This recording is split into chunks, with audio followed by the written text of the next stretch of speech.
Emotions high today. Two families shattered by a deadly shootout. In-depth coverage on the biggest story of the week. This is why the smoke is such a problem. That is Florida Hospital East Orlando right there. Right next to it is a nursing home. And then just across the street is where firefighters have been working for days to put out a brush fire. Saudi officials say they've taken action to bring justice to Johnson's killers and put an end to future attacks. Good evening, I'm Glenn Pearson. So what happens next? The expert panel is disbanded. EPA officials huddle in D.C. and we're told voluntary registration for the Test and Clean program may begin sometime soon after the new year. If you're not looking for porn, you don't go to an adult bookstore or a club. If you don't want your children to see signs offering it, you don't take them to businesses offering that. Seems simple enough. But who would expect to find it if you pop in for a snack at your local gas station? Earlier, I was bragging about we still had electricity out here. The only electricity we have now is coming from our generator because not long ago, I'd say about a half an hour ago, we got a nice blue arc out here again, and wouldn't you know it, all of the electricity went out. Those are the 911 tapes just released. The grandmother making a frantic call for help to find little Jessica. She disappeared from her own bedroom Wednesday. Good evening, I'm Glenn Pearson. A somber anniversary for two families tonight. This weekend marks the 10th anniversary of the O.J. Simpson murder trial. And Orlando police joined the search effort earlier today after a tip came in from a caller from our area. Fox 35's Lauren LaPenzina joins us now from the newsroom with more on that development.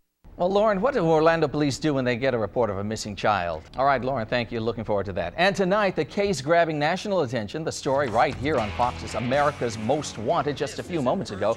Once again, if you've seen Jessica Lunsford, call authorities. There's a $25,000 reward. Here's another look at Jessica right now. Take a good look at this picture. She's a white female, 9 years old. Jessica is 4 feet 11 inches tall and weighs 70 pounds. She has brown hair and brown eyes. An Orlando woman saves two children from a raging apartment fire and says she just did what she had to do. But if she hadn't been there, the story you're about to see would have probably been a lot different.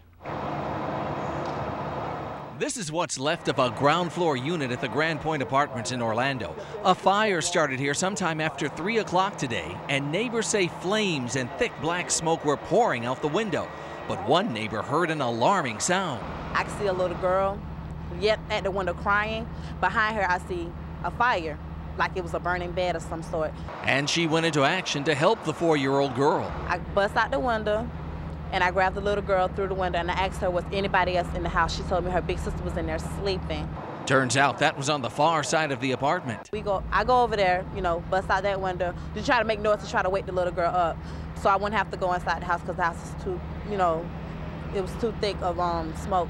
But that did the trick. The 11-year-old girl heard the noise and came running out. Everyone's calling this good neighbor a hero. I wouldn't consider myself a hero. You don't think about being a hero when you see somebody life in danger, especially little kids, that was helpless. She was terrified, so I just did what I had to do to get her. Because looking at that destruction, the amount of flames you had there, another 2 or 3 minutes, those children would have probably suffered some serious injuries. That's a good neighbor, all right.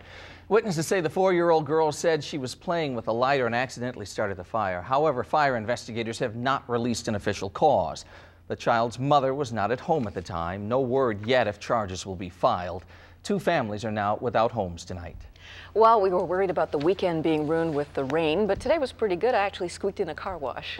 Yeah, she always does that. Her car is spotless. I'm worried about my car. You know what? It's going to have lots of spots on it very soon because we have another round of rain. So it looks like you wasted your money, Laverne. Oh, no. We've got another batch of rainfall on the way.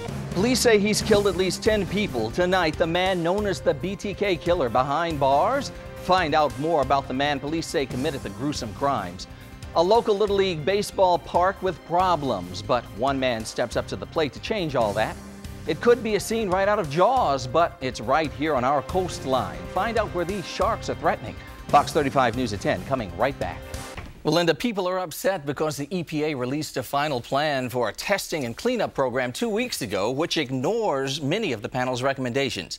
Now, this panel was convened just under 2 years ago to advise the EPA in testing methods and programs to identify World Trade Center dust and to identify potential health care effects.